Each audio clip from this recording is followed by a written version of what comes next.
आज सकाळी उठून किचन वगैरेचं सगळं काम करून बघा माझा हात कसं जळालं आणि हे जे माझे फेसवर जेवढे ग्लो येत होते ना ते माझे फेसचा ग्लो नाही, एवढा ऊन आला आहे ना त्याची किरणे.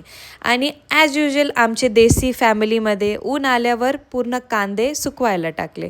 इकडे आम्हाला स्कूलला पाठवून स्वतः क्लिनिकला जाऊन IV वगैरे लावून घरी आल्यानंतर मला खूप जोराची भूक लागली होती, म्हणून प्लीज जज करू नका माझे प्लेटला जे किती मेसी दिसतंय ना, की मी डोसावरतीच चटणी टाकून घेतलं आणि कसं पण चपाती आणि कसं पण भाजी ठेवलं. मला इतकी भूक लागलेली रात्री दुपारच्या टायमाला की मला नाही कळत की मी काय कुठे ठेवते आहे.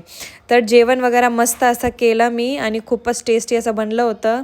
आई खूपच छान छान ठेसा बनवतात. तुम्हाला पाहिजे असेल तर मी एखाद रेसिपी नक्की शेअर करेल तुमच्यासोबत. इकडे मी किचन वगैरे सगळं आवरून घेतलं आणि संध्याकाळचा स्वयंपाक ही करून टाकलं आणि हे अमायरासाठी आणलं होतं आईंनी.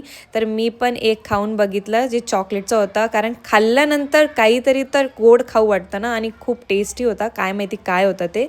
इकडे अमायरा ॲक्टिव्हिटी करत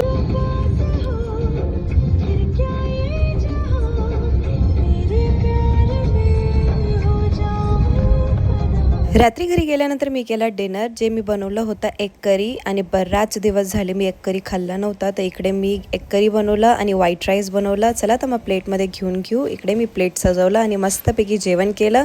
इकडे अमायराचा अभ्यास घेऊन टाकलं मी आणि त्यानंतर तुम्हाला सगळ्यांना गुड नाईट करते. Thank you for watching.